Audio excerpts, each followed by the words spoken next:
दोस्तों नमस्कार, मैं श्री राजेश इंडोलॉजी के इस सत्र में आप सबका स्वागत है। हमारे पड़ोस में एक ऐसा देश है जो हमें कभी भी हम मीडिया वालों को खाली बैठने का अवसर नहीं देता। हमेशा वहाँ कुछ न कुछ होता रहता है और आज इसी कड़ी में आज एक ऐसी घटना हुई है जो न केवल अड़ोस पड़ोस को बल्कि पूरी दुनिया को ही चिंता में डाल दिया है और पूरी दुनिया एक तरह से सकते में है। दरअसल बात है कि पाकिस्तान के 16 परमाणु वैज्ञानिकों का अपहरण कर लिया गया है और इन वैज्ञानिकों के अपहरण की जिम्मेदारी तहरीक-ए-तालिबान पाकिस्तान ने ली है, अर्थात टीटीपी ने ली है। इन वैज्ञानिकों के संबंध पाकिस्तान के परमाणु ऊर्जा आयोग से है और जो देश की परमाणु परियोजना में एक महत्वपूर्ण भूमिका निभाते हैं। अपहरण के बाद टीटीपी द्वारा एक वीडियो जारी किया गया है जिसमें ये वैज्ञानिक पाकिस्तान की सरकार से अपनी रिहाई के लिए टीटीपी के मांगों को मानने के लिए सरकार से अपील कर रहे हैं। आप भी देखिए इस वीडियो को। ज़ हाफिज़ बशीर खपल मलगोरो सारा महफूज मकाम बांधे नास्ती और हुकूमत दा दरख्वास्त को दो दे मुरा रिहाई ज़र तर ज़रा बंदोबस्त वकी और दो मुजाहिदीनों चुकुम मुतालबात थी आगा दे तस्लीम की मुरा दे इदारे पारा कुर्बानियाँ ने वर्कड़ी दी नन ज़रूरत था कि मुरा पदी तकलीफ हालत से दो मुरा मड़स्ता होगी। अस्सलाम वालेकुम। यह घटना न केवल पाकिस्तान के लिए बल्कि पूरी दुनिया के लिए चिंताजनक है, क्योंकि इसमें देश के सबसे संवेदनशील क्षेत्र से जुड़े वैज्ञानिकों का अपहरण किया गया है। पाकिस्तान की परमाणु नीति और सुरक्षा तंत्र पर इस घटना का एक बहुत बड़ा असर पड़ेगा। दरअसल यह घटना पाकिस्तान के उत्तर पश्चिम हिस्से में जहाँ जो उनका प्रोविंस है खैबर पख्तूनख्वा, उसके लकी मरवत इलाके में हुई है, जहाँ ये सारे जो परमाणु वैज्ञानिक हैं वहाँ काबुल खेल एटॉमिक एनर्जी खनन परियोजना में ये वैज्ञानिक काम कर रहे थे और वहाँ टीटीपी के लड़ाकों ने न केवल इन वैज्ञानिकों को हमला कर बंधक बनाया बल्कि उनके वाहनों को आग के हवाले भी कर दिया।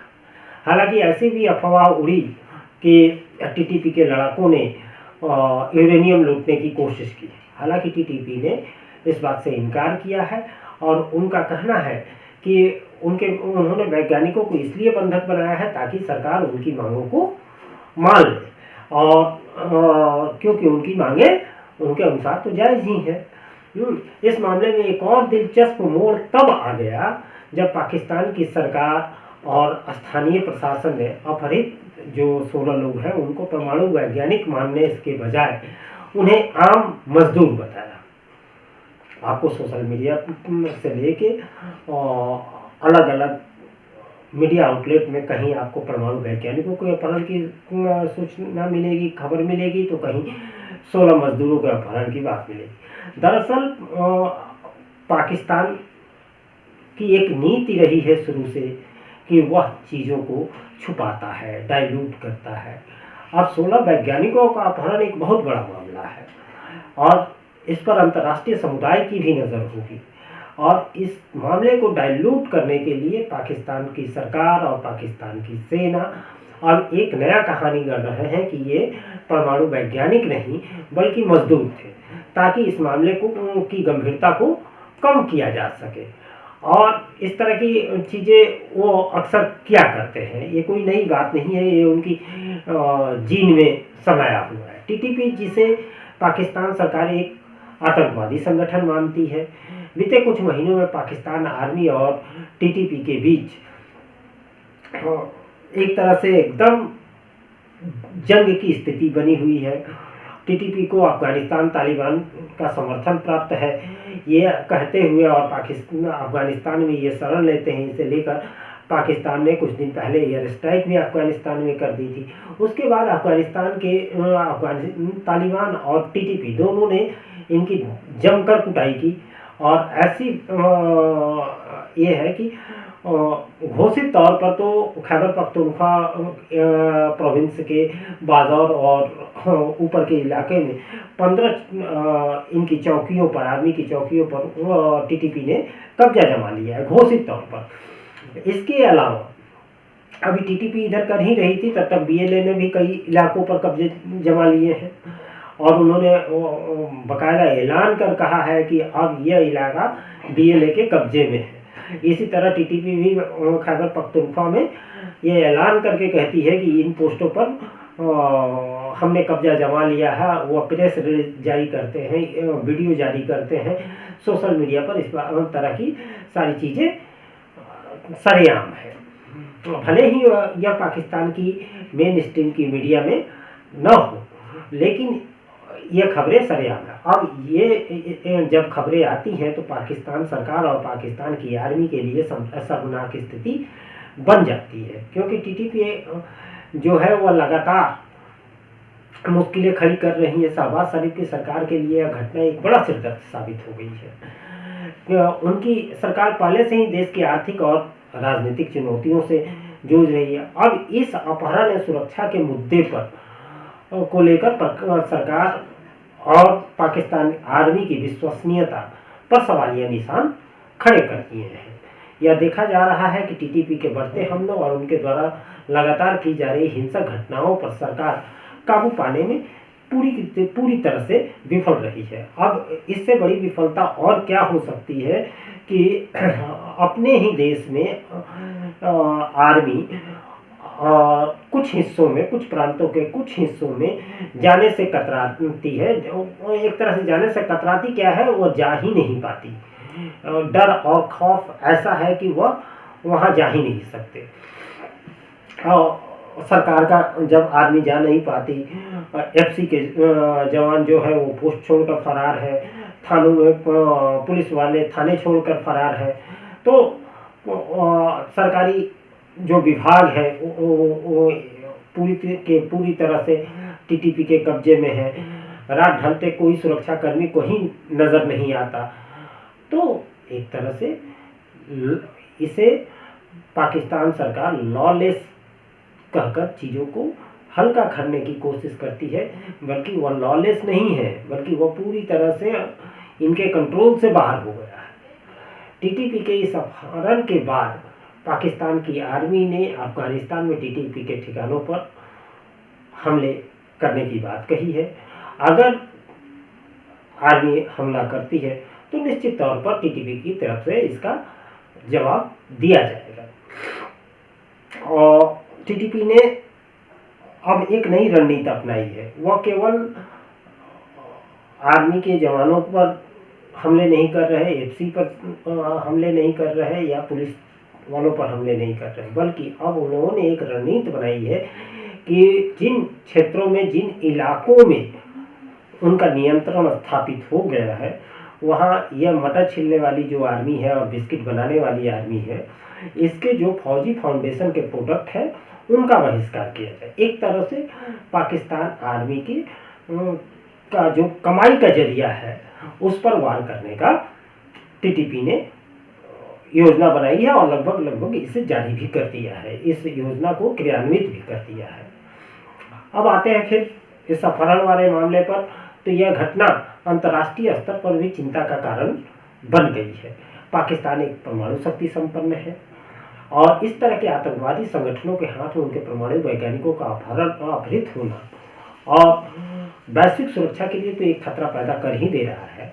और टीटीपी का पाकिस्तान के परमाणु वैज्ञानिकों को बंधक बनाना यह संकेत देता है कि अब उनके मंसूबे न केवल पाकिस्तान की आंतरिक सुरक्षा बल्कि वैश्विक परमाणु सुरक्षा को भी खतरे में डाल सकते हैं। संयुक्त राष्ट्र, अमेरिका और अन्य परमाणु शक्तियों वाले देशों को यह सोचना होगा कि इस तरह की अगर स्थितियां पाकिस्तान में बनी रहती है तो यह विश्व समुदाय के लिए कितनी बड़ी चुनौती बन सकती है, कितना बड़ा खतरा बन सकता है। यदि टीटीपी जैसे संगठन पाकिस्तान के परमाणु तंत्र में सेंध लगा सकते हैं तो इसका असर पूरे दक्षिण एशिया ही नहीं बल्कि पूरी दुनिया को भुगतना पड़ सकता है। और सवाल यह उठता है कि शहबाज शरीफ की सरकार जो है इस स्थिति से आखिर निपटेगी कैसे।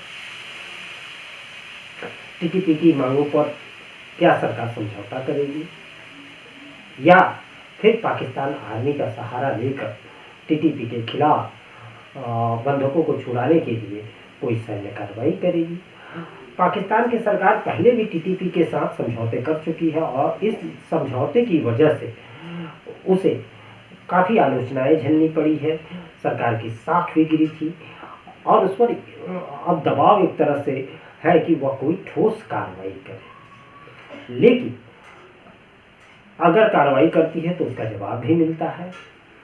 हालांकि यह भी संभव है कि पाकिस्तान सरकार और आर्मी इस बार आक्रामक रुख अपनाए और टीटीपी के खिलाफ बड़े सैन्य जो अभियान है उसकी योजना बनाए, लेकिन इस स्थिति में यह देखना होगा कि इससे अफगानिस्तान के साथ पाकिस्तान के रिश्तों पर जो पहले से ही तल्ख संबंध है वह और कितने बिगड़ सकते हैं या उस पर और कितना नकारात्मक प्रभाव पड़ सकता है। टीटीपी ने अब तक अपनी मांगों का कोई सार्वजनिक रूप से खुलासा नहीं किया है, लेकिन जो टीटीपी के मांग के संबंध में जानते हैं या उसके कार्य पद्धति के बारे में जानते हैं, सरकार और वहाँ के माहौल के बारे में बात करते हैं, विभिन्न मीडिया आउटलेट से यह जानकारी निकल कर आती है कि टीटीपी की मांगें पाकिस्तान सरकार के लिए आसान नहीं होगी। वे शरिया कानून नाफिज करना चाहते हैं, अपने लड़ाकों की रिहाई चाहते हैं और पाकिस्तान की जिन इलाकों पर उनका नियंत्रण है उसे वह घोषित तौर पर अपने नियंत्रण को दर्शाना चाहते हैं। यदि पाकिस्तान सरकार इन मांगों को मान लेती है तो इससे देश की सुरक्षा स्थिति और उस सुरक्षा स्थिति चाहे उसकी जो सामाजिक बनावट है वह पूरी तरह से कमज़ोर हो सकती है। और यदि इन मांगों को वह ठुकराती है तो यह देखना होगा कि बंधकों की सुरक्षा कैसे सुनिश्चित की जा सकती है। इस अपहरण की घटना ने पाकिस्तान की आंतरिक सुरक्षा और परमाणु नीति को लेकर एक चिंता पैदा कर दिया है और वो नीति पर एक तरह से गहरा चोट भी पहुंचाया है। शहबाज सरकार के सामने अब यह चुनौती है कि वो टीटीपी से निपटने के लिए क्या और कैसी रणनीति अपनाएगी। अंतर्राष्ट्रीय स्तर पर भी इस घटना की गंभीरता को देखते हुए पाकिस्तान पर दबाव बढ़ेगा कि वह जल्द से जल्द इस संकट का समाधान निकाले। यूं ही पाकिस्तान की सरकारी परमाणु एजेंसी और पाकिस्तान के अन्य 3 बड़ी कंपनियों पर अमेरिका की ओर से सैंक्शन नहीं लगाए गए हैं। पाकिस्तान की परमाणु पूरी जो नीति है और परमाणु संयंत्र वगैरह है वह क्या है, कब सरकार के नियंत्रण में होते हैं, कब वह आर्मी के नियंत्रण में होता है और कब आतंकवादियों और इस तरह के फ्रीडम फाइटर जो है उनके नियंत्रण में चला जाएगा, यह कहना बड़ा मुश्किल है। वहीं यह घटना परमाणु सुरक्षा के संदर्भ में एक महत्वपूर्ण सबक भी है कि दुनिया को आतंकवादी संगठनों से जुड़े खतरों के प्रति सतर्क रहना होगा। अभी तो ये टीटीपी है, बहुत बड़े बड़े आतंकी संगठन मिडिल ईस्ट में है और यह एक के हाथ से दूसरे हाथ, दूसरे के तीसरे, इस तरफ कहीं ना कहीं ये आतंकवादियों के हाथ में पहुंचने का एक खतरा बना हुआ है और इस पर बहुत लंबे समय से इस खतरे को लेकर चर्चा की जा रही है। लेकिन ऐसा लगता है कि अब ये चर्चा की जा रही थी और ये अब सामने दिख रहा है कि टीटीपी ने आज केवल परमाणु वैज्ञानिकों को एक तरह से अपने अपहरण कर अपने कब्जे में लिया है। लेकिन अगर वो चाहती तो जो अफवाह उड़ रहा था कि यूरेनियम लूट लेना टीटीपी के लिए कोई बड़ी बात नहीं थी। और इस तरह बंधकों परमाणु वैज्ञानिकों को बंधक बनाकर अपहरण करके और संसाधनों को इकट्ठा कर क्या वे परमाणु तकनीक हासिल नहीं कर सकते हैं, जबकि पाकिस्तान जैसा परमाणु शक्ति संपन्न देश हो? तो कुछ भी कहना असंभव है। और यह देखना होगा कि शहबाज शरीफ की सरकार अब कौन सा कदम उठाती है और यह घटना पाकिस्तान की आंतरिक और अंतर्राष्ट्रीय राजनीति को कैसे प्रभावित करती है। यह सच में हर दुनिया के हर व्यक्ति के लिए एक चिंता का सबब है। यह वीडियो आपको कैसा लगा, आप अपने विचार कमेंट बॉक्स में साझा करें, वीडियो को लाइक करें, चैनल को सब्सक्राइब करें और बेल आइकन दबाना बिल्कुल न भूलें। नमस्कार।